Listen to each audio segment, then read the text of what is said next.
Hello and welcome to another episode of The Wannabe Entrepreneur, the podcast about what's really like to bootstrap a company.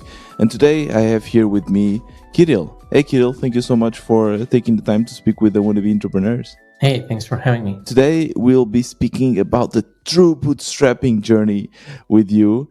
And Kirill quit his job to focus full-time on his projects. He had some nice savings and everything. And he started by creating a tool called Fubar, which was basically a tool that would help restaurants to create beautiful menus with pictures and everything. And he kind of built it in the way he knew back then, but then he realized that maybe it was not the best.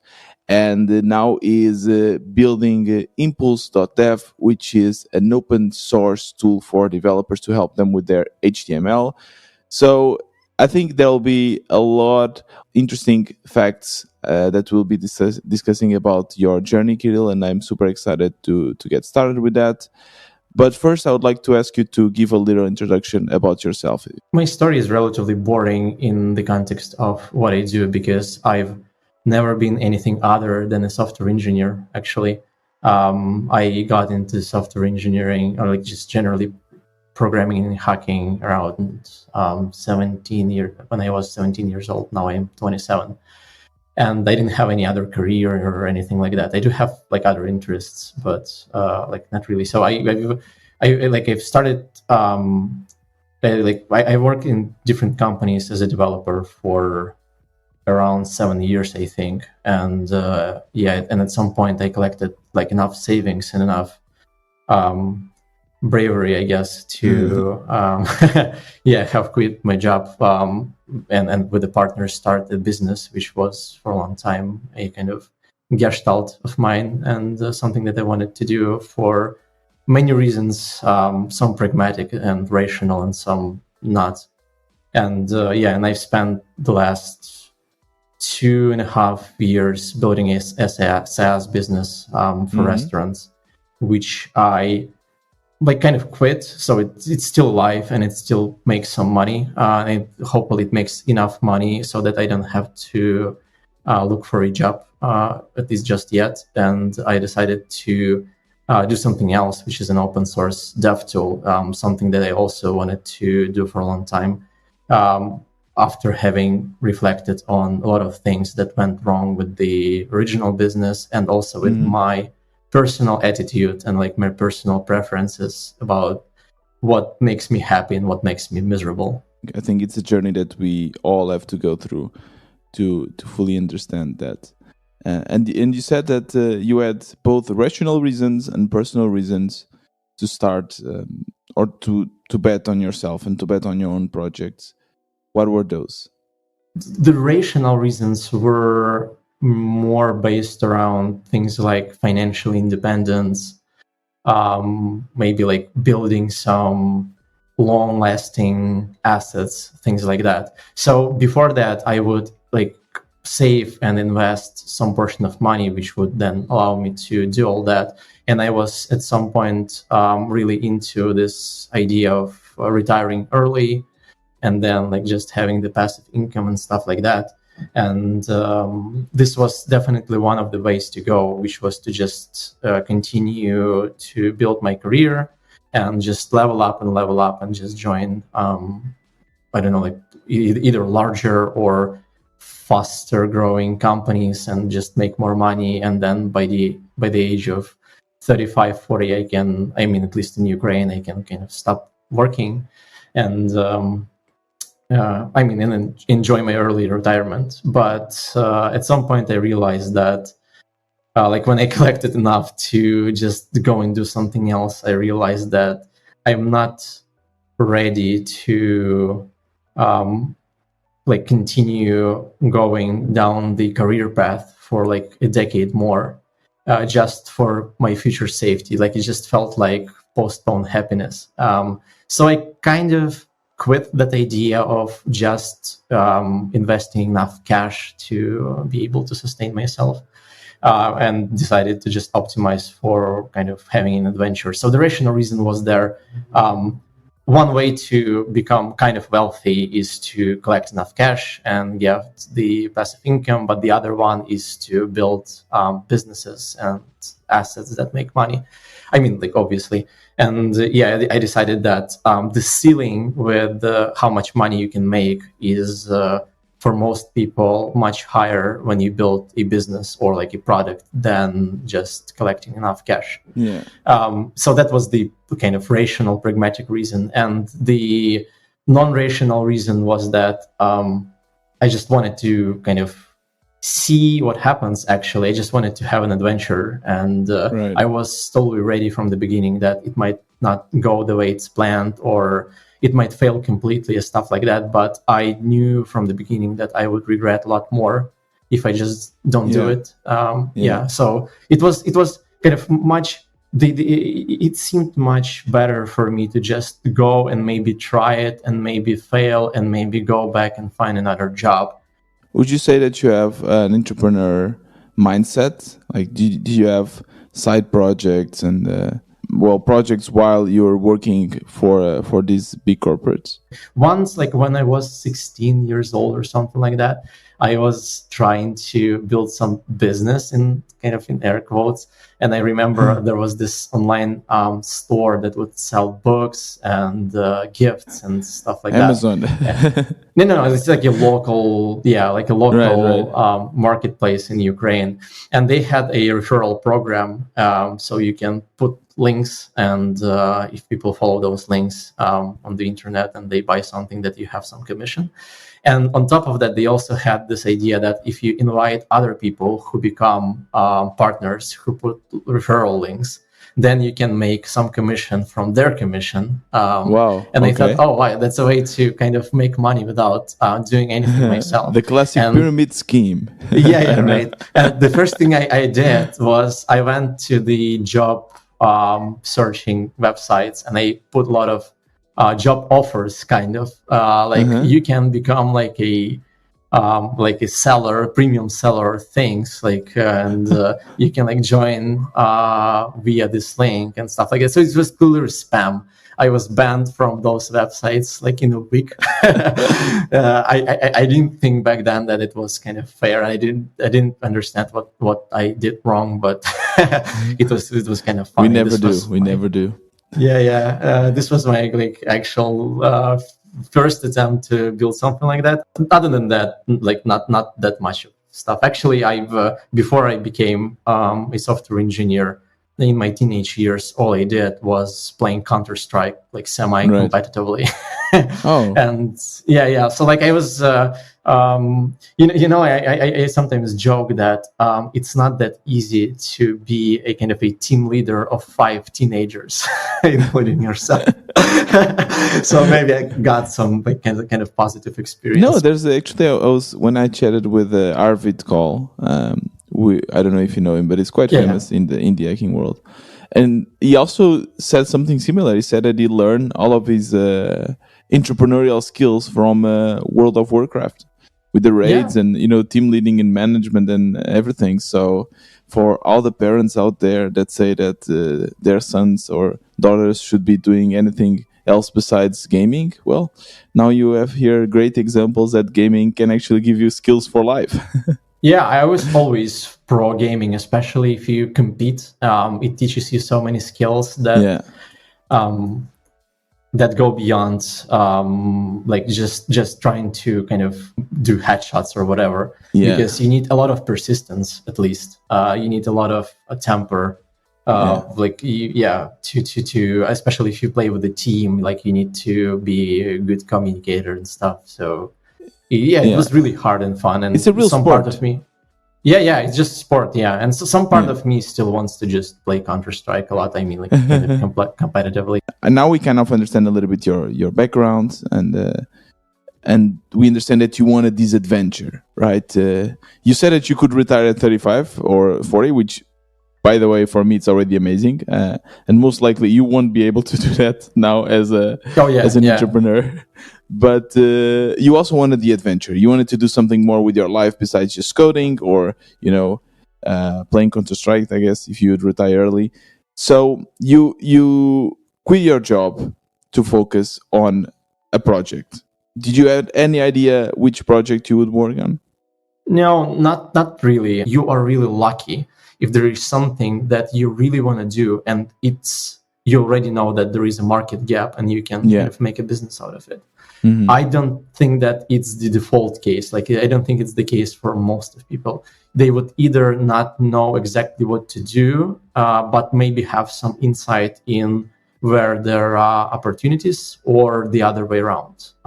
Right. If you have both, you're really lucky. So we went through that process, and the thing that surfaced at the top was we both wanted to improve the visitors' experience when going out to restaurants and cafes. Yeah, and it was pre-COVID. COVID did not happen. It was like our initial idea was actually we were thinking about something that would help you split bills when you're done. And then we made some market research, and then we saw that there is probably no opportunity. There is a long graveyard of businesses that were trying to do that.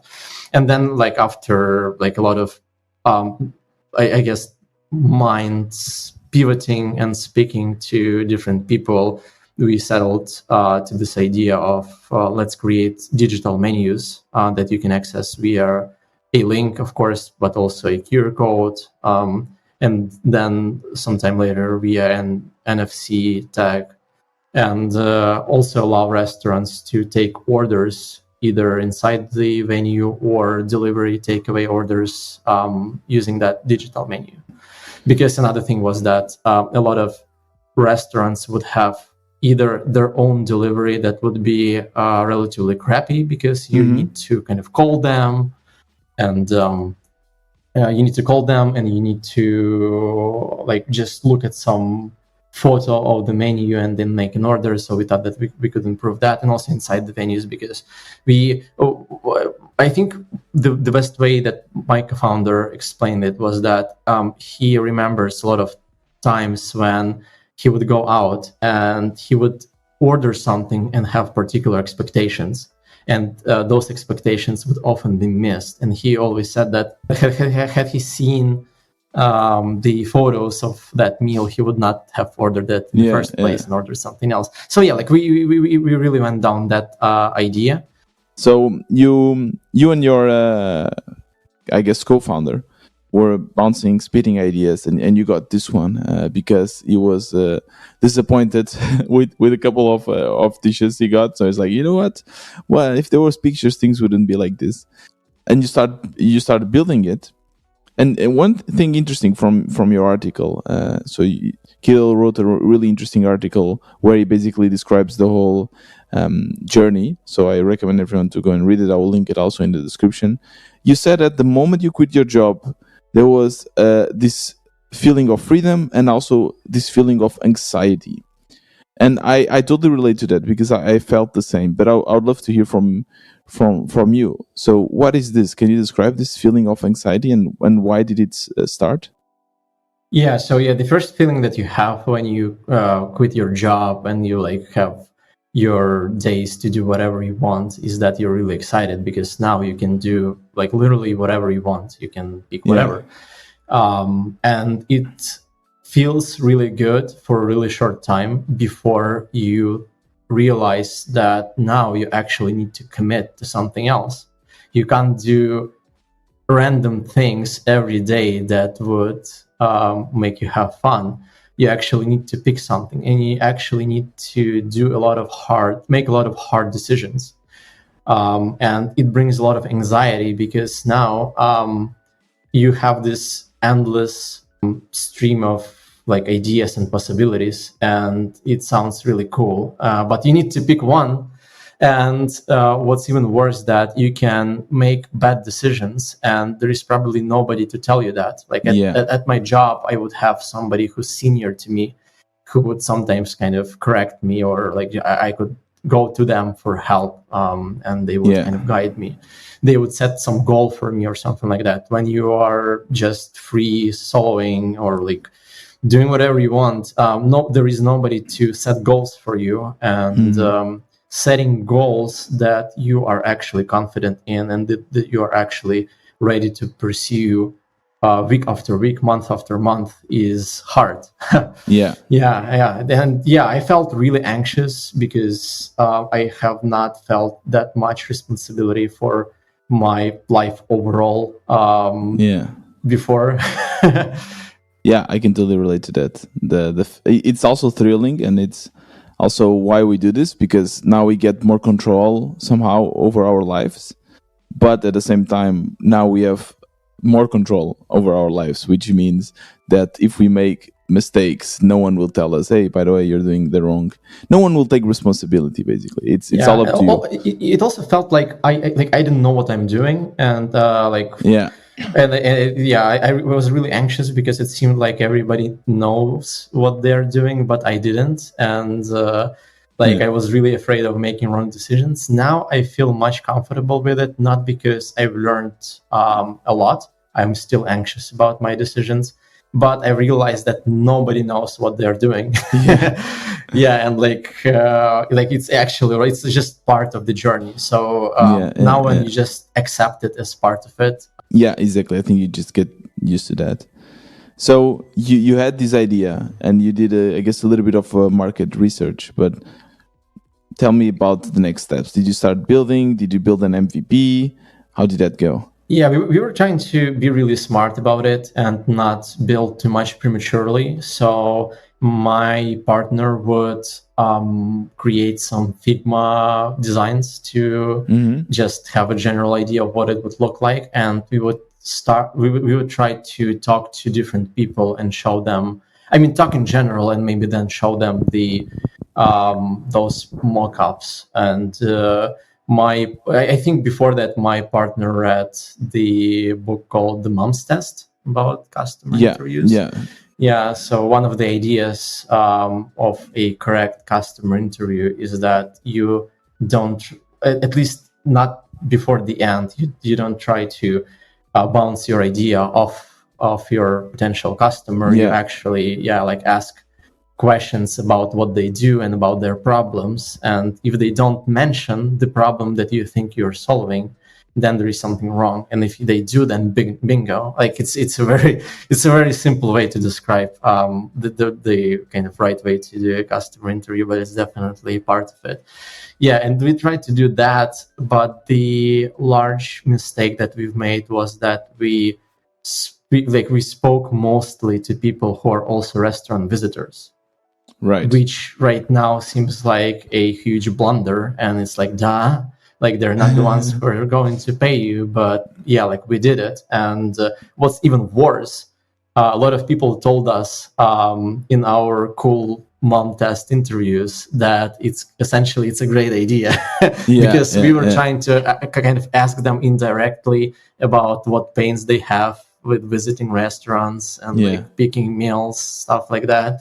And they would say a lot of things that we wanted them to say. And you would guiding them, right? You were like, isn't it annoying when you order something and it doesn't match your expectations? Yeah, that's true. But even if they say it without our cues, we would be like, bingo. So they do have that problem. Somebody told us that they So you ignore the ones that don't say it and you overvalue the ones that do say it, right? Of course, now, looking at 2.5 years after that, it's kind of obvious that we should have talked to people actually running restaurants and managing restaurants and stuff like that. The clients, right? The clients. And our large problem was that we just thought that we were building a product for people like ourselves, which are restaurant visitors, and not the owners. But it was a blunder. So we did those interviews and we were excited to build the product. So we built an MVP, and luckily we had some people in our networks,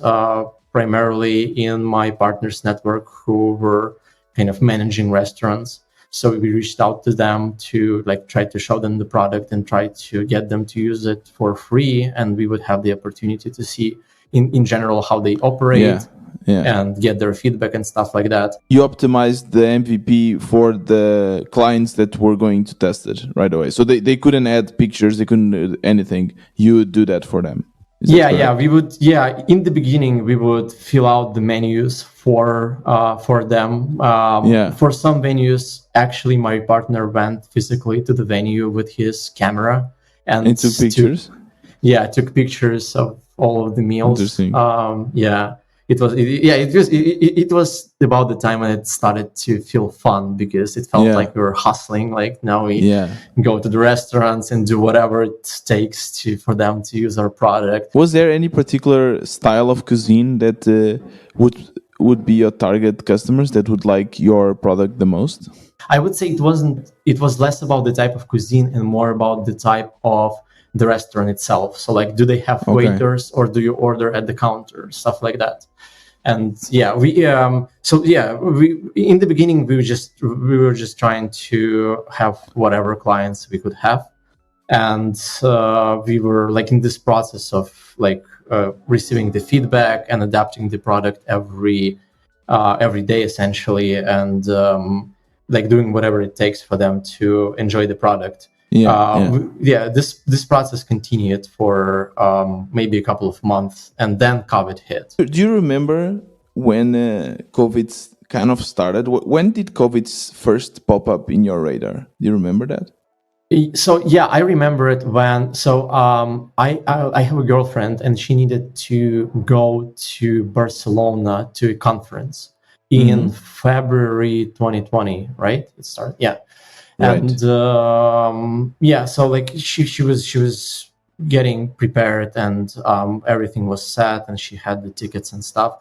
And at the very last moment, maybe like few days before the conference or something like that, it was a huge conference, like thousands of people. The organizers of the conference would issue a note that it seems like the conference is not going to happen because there is some like pandemic things, and it was really vague because. Like nobody knew what was happening. There was a lot of suspicion that there were other reasons than that. It wasn't like COVID was in the news. There was something going on about COVID in Spain specifically. Like a lot of people got sick, stuff like that, but it wasn't really serious. So this decision to cancel the conference seemed outrageous. So they canceled it, but a lot of people flew in anyway and had their like unofficial conference and all that. But then they just literally like one month later, the whole world started to just shake. Did you think like, wait, maybe this is bad for my business? Maybe this can affect the way our product is developing?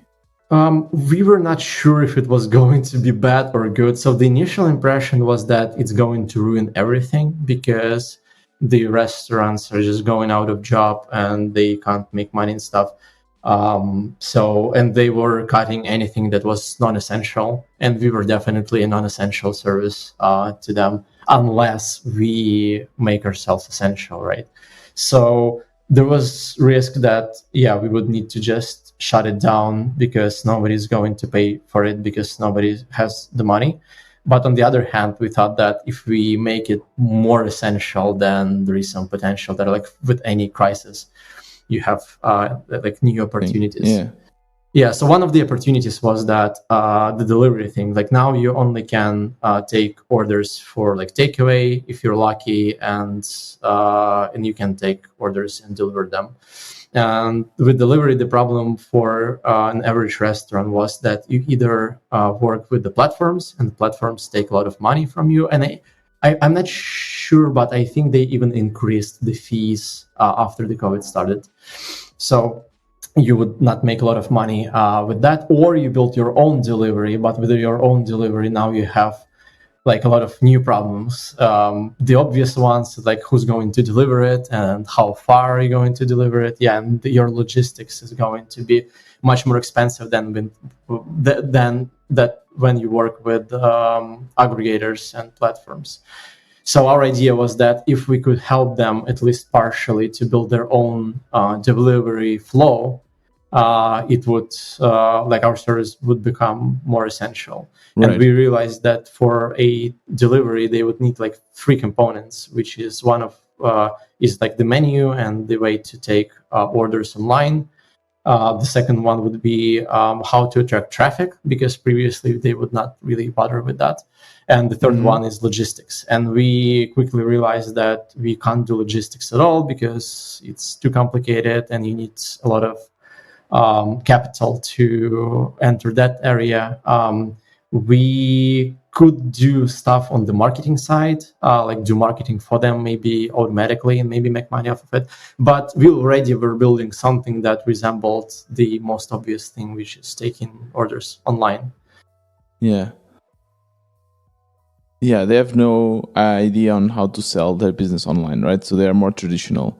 So what did you end up doing with your product? The actual problems would change rapidly, and depending on who we talk to. So, for example, one of the ideas that we had initially was that like there is takeaway was still possible, and the problem with the takeaway was that during the peak hours there would be really long lines, and they needed to wait, especially for like non-traditional cuisine, when you need to buy some Israeli food and it's your time to order and you don't know the difference between like hummus and falafel, and you like it takes you 5 minutes to actually order, and then there's like 20 people like you. It takes a long time, and we thought that maybe we could automate it, and so people don't stand in line, they just scan a QR code. Yeah, so that there would be like something like that. Then the government would shut down takeaway, and now we can't do it. So now we would try to do the delivery. So this was the period when we were trying to do a lot of things at once, because the actual demands changed really, really rapidly. Mm-hmm. And as the result, we developed a lot of different kind of user scenarios. So as a result, right, we had takeaway, we had delivery, we had like a lot of things that different clients needed. Around this time, we actually started to charge money from our clients, and we mainly received them like first the word of mouth, but it didn't really work. It didn't really scale. So we were lucky to have some clients via the word of mouth. And the second one would be actually just running ads and stuff, because when the COVID hit, people would actually start Google things like a website for delivery, like website to take orders. So we would like start to hunt for those keywords and like produce some, not even produce content, but maybe just use the right words on our landing page, and put some money into advertisements. And we would actually have some clients, and we would try to cling on them and just talk to everybody who showed any interest towards our service. So we started to make some money, but the problem was that we had all kinds of clients, because we were chasing clients in all directions. Like some of them wanted to have a delivery, some of them just thought that having digital menu is just cool for your Instagram. But for many of them, the actual replacement that they were happy with was a QR code, and behind the QR code there is a PDF uploaded to Google Drive with the menu, and they didn't really. So this is another example where they didn't really care about the visitor experience, because everybody we've spoken to were kind of struggling to because you need to pinch and zoom, and nobody liked looking at those PDFs. But anyway, the restaurants didn't really care that much. And how much money were you making back then? So I think we had maybe up to 10 paying customers, and they would pay around $20 per month. So it's 200. I think it was even lower. I would say that maybe we made maybe 100. So for the next, I guess then 2 years of COVID, you're just trying to acquire more clients. You're trying with different kinds of marketing strategies, using ads, trying to see where you should focus on regarding your product. When COVID was a little bit more under control, do you remember how much money you were making? How many clients you had? Do you have a better idea? So by the end of 2020, as far as I remember, we had 50 clients that paid us. Resulted from our kind of attempts to solve all kinds of problems. Right. So it was 1 year in, essentially, and we have 50 clients. That would generate around what 500 to 1,000? Yeah, I think it was around 600 MRR, something like that. So COVID was about to finish, or a little bit more under control, and things were a little bit more predictable. But then another challenge reached Ukraine, right? Especially Ukraine. I guess you're Europe, but mostly Ukraine with the invasion. So, do you remember where you were when this first happened? When you heard about this invasion? The way I remember it was that. So it was early in the morning, and luckily the city that I lived in did not get bombed or anything on the first day. So we did not wake up to air alarm or like bombings or something like that.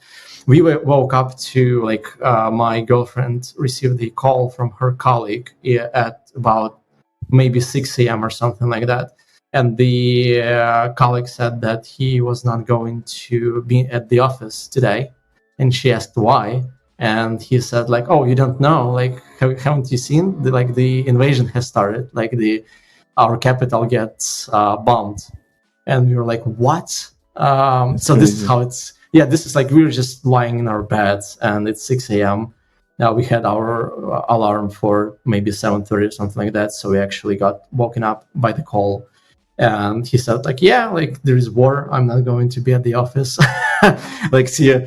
And yeah, this is when it started. And we opened our feeds, news feeds, and quickly just got terrified and stuff because even though in our city it was still kind of silent, but the thing with the invasion was that it wasn't like there was one particular point, a place in the country that got bombed or essentially invaded. It was all around the country because they invaded from multiple places at the same time. Yeah, and it was really terrifying because you don't know where you didn't know how much time it would take for them to come to your home, and you don't know what's going to happen. Yeah, so just the overall feeling was that first we were terrified. It was hard to believe it, so you always spend some time kind of trying to not have the thought, trying to think that it's just is going to end tomorrow. Then you kind of realize that, oh shit, it's not going to end tomorrow. So now you have to do something about it, and you need to start taking responsibility for your own safety. Yeah, that's been crazy. Was it a surprise, or was it something already expected somehow? I think it was expected by a lot of people, but by somebody like me who wasn't paying too much attention. So the context was that Russia would spend at least half a year moving their forces to the border with Ukraine before that. Right. So it wasn't a surprise that how come they have hundreds of tanks or whatever to invade. Right. Everybody knew that they had amassed a lot of forces at the border. And it was terrifying already, and it's been kind of scary it had been scary for half a year because we have this war that has started in 2014 actually, when Russia annexed Crimea and also part of Eastern Ukraine. So it wasn't we already had some war going on there, even though Russia pretended it wasn't a war and they had nothing to do with that. So anyway, the main line was that maybe they amassed that much power so that they can win that kind of small war there and take the rest of that piece of Eastern Ukraine. And the forces were there just in case if Ukraine decided to fight back, and they would kind of enter it. But the main idea would be that they would not need to use it because Ukraine would just give up that piece of land and it would end. But it was not the case, right? In that sense, everybody expected that something's going to happen. Also, the American intelligence trying to warn the world that the war is about to start, and they started it in January. You would see on the news that they would even pick a specific date, January 26th would be the date that Russia invades Ukraine. Then it doesn't happen, and everybody's right. And they would make another prediction and another prediction. The last one, I think, would be something like February 16th or something like that. It still doesn't happen. Right. Russia starts to kind of troll everybody that you say that every week, and we don't invade. And then they invade on a date that wasn't picked in the news. Yeah, so everybody knew that something was going to happen, but I think for somebody like myself who like didn't pay attention full time to that thing, like we did not expect a like full-blown invasion with the goal of just taking over the whole country, destroying the kind of current government. And so how were the days before the invasion? Like, were people just working? Was it like a normal day? Yeah, absolutely normal day. So like the only way it would surface is that it's just like you just hear it from conversations like that. Like Russia keeps amassing power at the border. Oh, that sounds scary. But like it would just go away in an instant, and you just do your thing. And for you, right, focusing on your project, and I totally relate to that, right? Like you're mostly, all of your life is around that and thinking, how can we increase the MRR? What should be the next feature? How can we get more clients? How can we do marketing? Everything. This can quickly fill in your head, right? And suddenly you have this, which is, your priorities have to change, right? As you said, now you didn't know how long it would take for them to reach your city. How did you just like put your project aside completely until you figured out how you could become safer, or were you like still kind of working, and how did that go? First few days there was no work, there was nothing, like everything was put aside. The first day we moved to the kind of edge of our city for more safety to my mom's, because she has a like the kind of underground thing, so we could hide in case of, like a bunker. It wasn't bunker, but it's storage, underground storage room. We would go there, like essentially almost like a basement, so we would hide, we would be able to hide there. This was the days that the air alarm would start to go off regularly, and every time it goes off you would think like, this is the end, which was not the case, but it was really terrifying. Right now, like just 4 or 5 months in, right now we are so used to it that, for example, in Lviv, it would sometimes go off at night, and you would just wake up, think like, oh fuck, roll to the other side and go to sleep. Because crazy. Which is like, I mean, it's a luxury that you can hear an air alarm and like think that it's not a big deal. And there are some pragmatic reasons to that, because like we live at the first floor, and the basement is not really far away, and we just make a bet that if we got bombed, it's not going to be directly in our apartment. So we would have like, we only need a couple of minutes to go to the safe place. So we kind of have the luxury of it's crazy that for me it's crazy that you're already saying that it's a luxury, and I totally get from your point of view, but for me, fortunately living in Portugal, quite far away from the action and without any wars, for me that's crazy. Like thinking, now I think I am the lucky one. I am the lucky one not waking up with alarms and ignoring them. Because you have to reach a point where you had so many false alarms that you kind of think, okay, now it's okay, and you're like calculating your chances of survival and everything. So for me, it's actually the opposite. I even went as far as trying to compare from the statistics that we had so far, to trying to compare the chance of me dying from bombings compared to the chance of, for example, a car incident. And I realized that it's at the time of calculation, given all the criteria and where I was staying at, it was still much more likely to die in a car crash than from a bombing from a pure statistical perspective. This is how I try to kind of rationalize, calm myself down, that like statistically it's not a huge chance. But nevertheless, there was one day when like the city that I'm staying at, it was bombed at least 3 times, I guess. And one time I was actually on my morning walk, and the sirens would go off, and I think I would have somebody on the phone, so the alarm would go off, and in a few minutes I would hear like a really like huge explosion somewhere like in at least 1 kilometer radius from me. And at first, like, you just don't, like, what it is, but you don't really want to believe it. So you're like, is it really happening? Like, is it really what I think it is? So then the second one would come much closer than the first one, and I was like, oh fuck, I need to do something. So I told the person to essentially, like, I'll call them back. I have a problem here. Yeah, and I would run for home, and like few more would like hit, few more rockets would hit while I'm on my way. And then when everything was over and I was safe and the bombing stopped, I looked at the places where it would hit, and I looked at Google Maps, and I realized that the closest to me was in 500 meters, like 500 meters away from me. While Oh I'm in my there, God. and this is the most distant city from, like in terms of Yeah. kind of bombing cities, this is one of the most distant ones. Was distant. And it's still like a crazy experience. Yeah, I feel so privileged and so lucky to to like actually be able to like be where I'm at, unheard, stuff like that.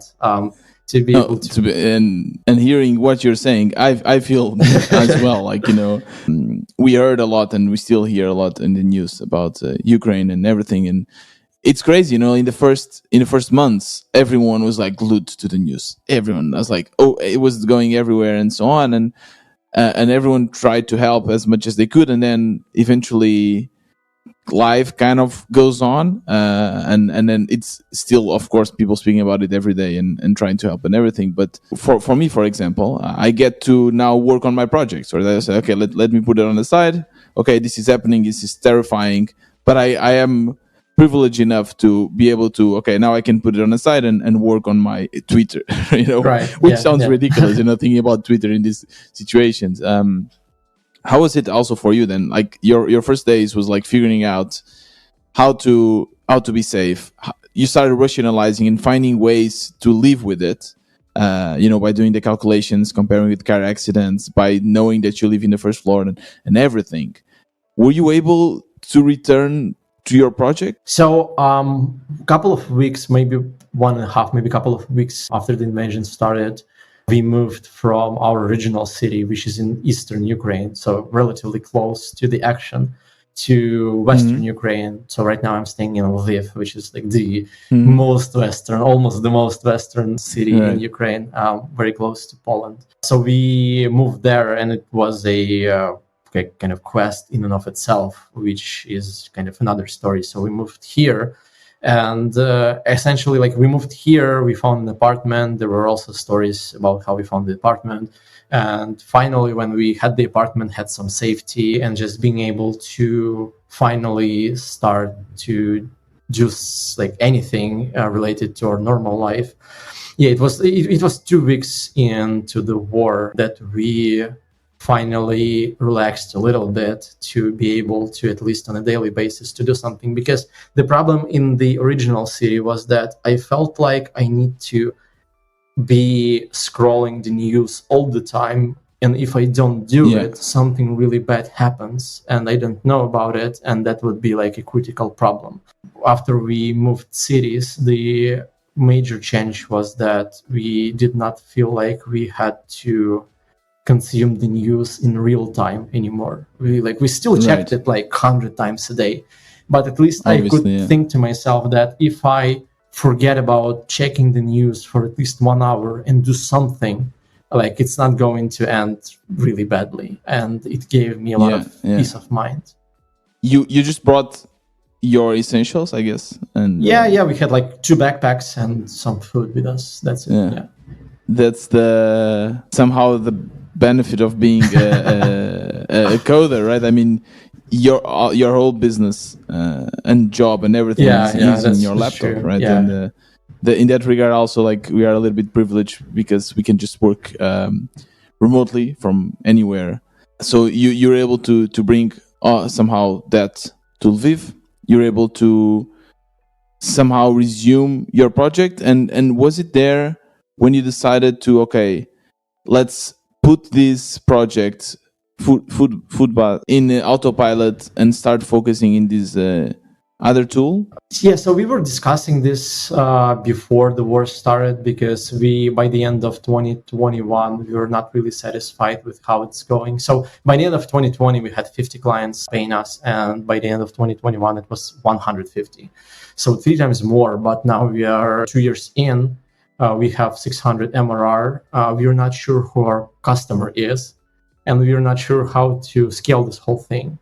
And by Right. this time, we also realized, at least I realized quickly, that I did not really care that much about restaurant owners. There's no motivation, right? Like if you're not caring too much. So what was the new idea? What are the customers you care about? We decided at that point before the war, we just shared the concerns that it's not going well, and that maybe we should start thinking about different ways. And we weren't sure what we would do with the business, because it does generate value for like a lot of people. Actually, if we have 150 restaurants, so we would see that like tens of thousands of people would see our menus every day. So we clearly didn't want to shut it down, but we weren't sure about investing more. So we started to have these experiments, like let's like go back and think again if there is something that we could, like something else that we could do, while we kind of reflect on what went wrong with the first business and what decisions we would not want to make again. For me, like one of the things was that I need to really care about the client, and which basically means that I have a set of interests, and the people that I care the most are probably the people who share one or many of those interests. And one of the largest ones, obviously, is being in the tech industry and talking to other developers and other people from the tech industry. There are other groups of people, but I quickly realized that the tech industry is probably the only one that they had like connection to that is really fruitful for building something.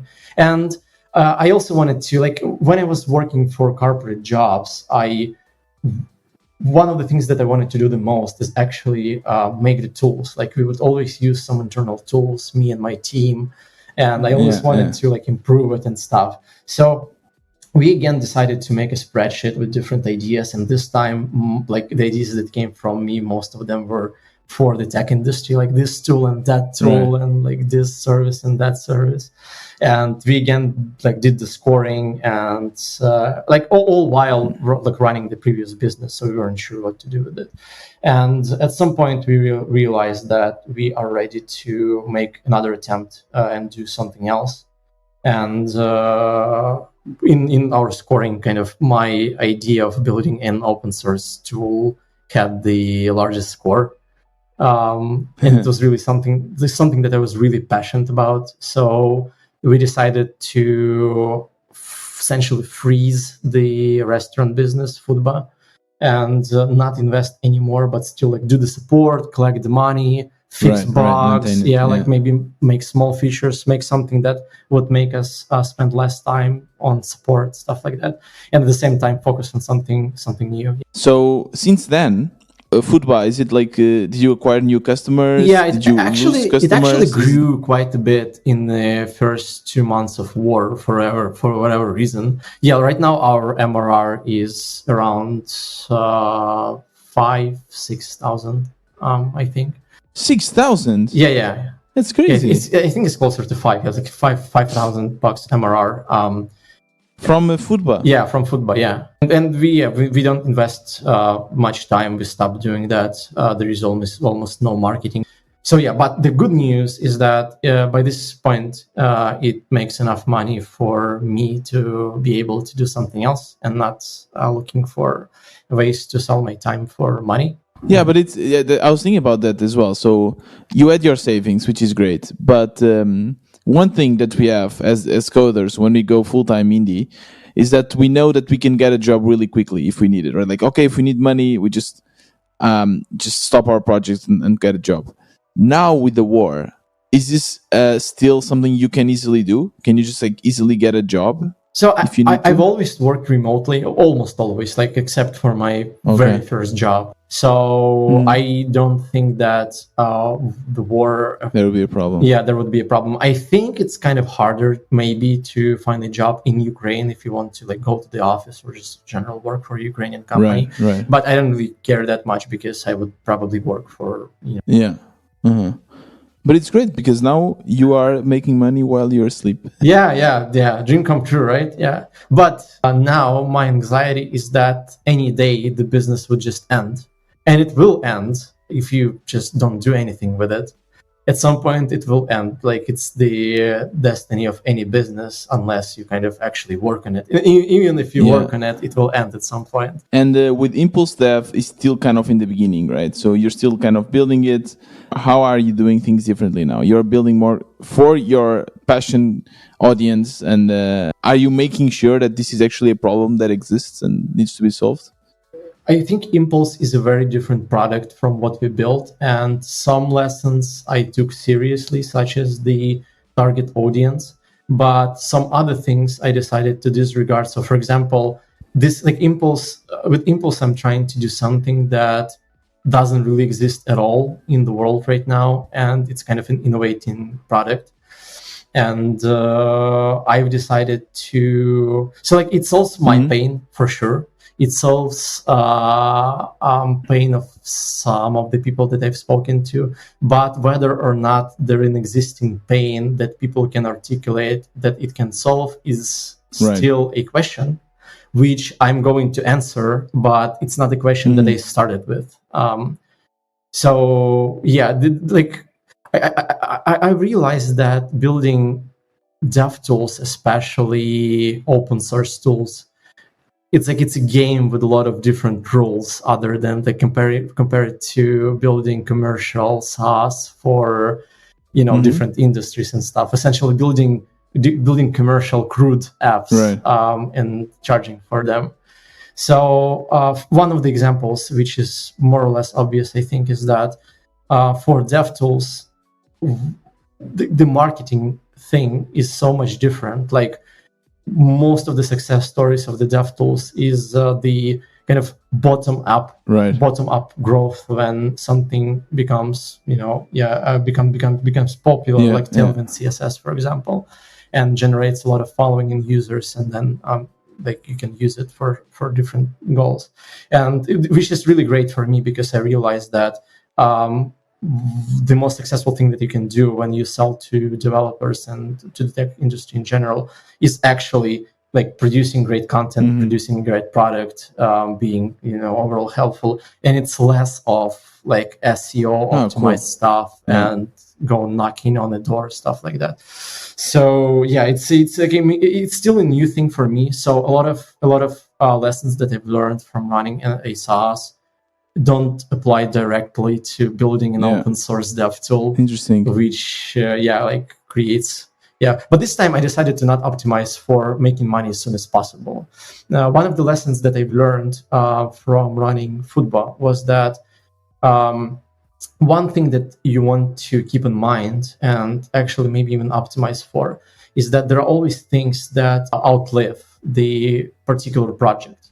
So, for example, skills that you acquire or people that you meet or doors that generally open. And I realized that with the restaurant industry, it's a problem for me that I built some domain expertise in the domain that I didn't really care about. I had some context from the restaurant industry, which are not going to be my future customers or employers or employees or anything like that, or partners. So I didn't really create a lot of inertia, and I didn't really I didn't improve my luck surface area. This is one of the lessons that I've actually taken seriously. And with the tech industry, I realized that there is so many ways to create value while building any particular product, but that value would survive the product and it would last for a long time. Especially the people that you meet, maybe skills, but not so much maybe for me because I'm already almost 10 years into software development. But a lot of things like that. So I decided to this time, since I have some cash runway again, I decided to focus on exploring the different ways I could create the long-lasting value and kind of spin the flywheel that will maybe help me in the future if I decide to do something else. I mean, it makes sense if you're already able to sustain yourself and if you're already making money from your projects, then I guess you can afford to do that. Otherwise, I always recommend bootstrappers to start making money as fast as possible, because most of them they need that. Yeah. They need that money to survive. Yeah. I think that's great advice. Yeah. I also recommend it to everybody that the sooner you can make money, the better in general. Not only because you need it, but also because you need to get the validation as soon as possible, or see that there is no validation and drop it as soon as possible and do something else. Tim Ferriss, in one of his podcasts, said famously that for any endeavor that he considers taking part in, he thinks about, like, if everything fails, what important skills he would be able to learn and what people he would be able to connect to. So I'm trying to think in through the same framework. That makes total sense, and this is also something that I've learned with all the interviews I did. The audience, it's probably more important than the product or the idea itself, because if now your impulse dev fails, but you have created an audience of developers, you can immediately go and build another tool and immediately sell it right away.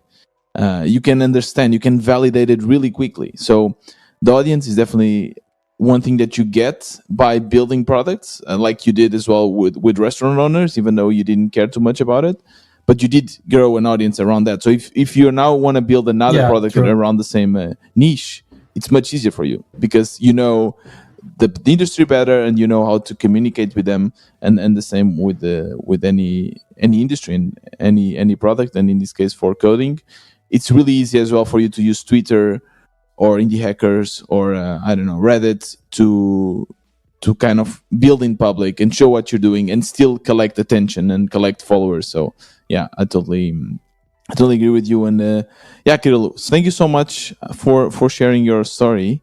As a last question, 2 years and a half after, with a war, a pandemic, something that you definitely did not predict, is this being worth it to quit your job and to focus full-time in your project? So first, I'm really lucky because I think that, again, the chances for any random person to have any kind of success starting something like what I started is really slim. So even though we didn't find huge success, I realized that like the likeliest outcome was that there is nothing, like zero MRR and a lot of time wasted. So I'm really happy that we succeeded in some way, and I never regretted leaving a job. I burned through all of my savings. The opportunity costs were much higher than what I've made with the previous business. So in other words, if I just stayed at my job or found another job, I would have made much more than I made with my previous business. And still, I don't really think it was a loss. I'm really happy I left my job. I understand that sometimes maybe I'll find a job because everything else fails. But to me, I realize that it's much more important, especially while I'm young and I don't have kids and I have all the freedom to, experiment with my life. It just doesn't make sense to play it conservatively. And did it kind of change the way you see life and see society in the way it's organized? Because, for me, it's super hard in the beginning to leave the safety of a job and unemployment money and everything to focus full time on your projects. But now it seems natural, and now I see it in a different perspective. I see oh, these people are being not to that extent, but somehow that you are being controlled by what society tells you to do. And I see it now from the other side with much more freedom, and I have a different understanding on how the world can work. Did that also change for you? Yeah, well, I think the first thing I realized is that most of people don't know what they're doing, and most people don't know how to. So everybody's having existential crisis. That's true. All the time, and nobody knows how to do it properly. Not people who work in jobs, not people who are successful at entrepreneurship.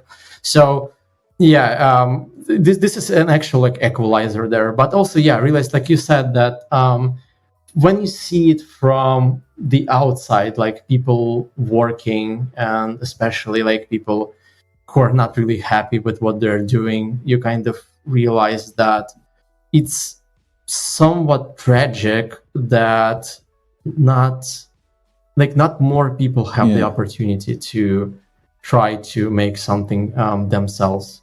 It's really tragic. There is nobody we could blame, I guess, not one party. It's not government, it's not education, it's not people themselves. It's just the world is really complicated, and we all want safety and we all want stability, especially in Eastern Europe with the USSR hung over. People still prioritize stability over prosperity, which hurts them in many ways often. Right. And I also realized that there are no rules. When you work for jobs, you think that there are rules to a career. You think that there are rules to how you talk to people. You think that there are rules everywhere. And at some point, you just realize when you do your own thing is that there are no rules at all. Other than law. Even law was somehow created, right?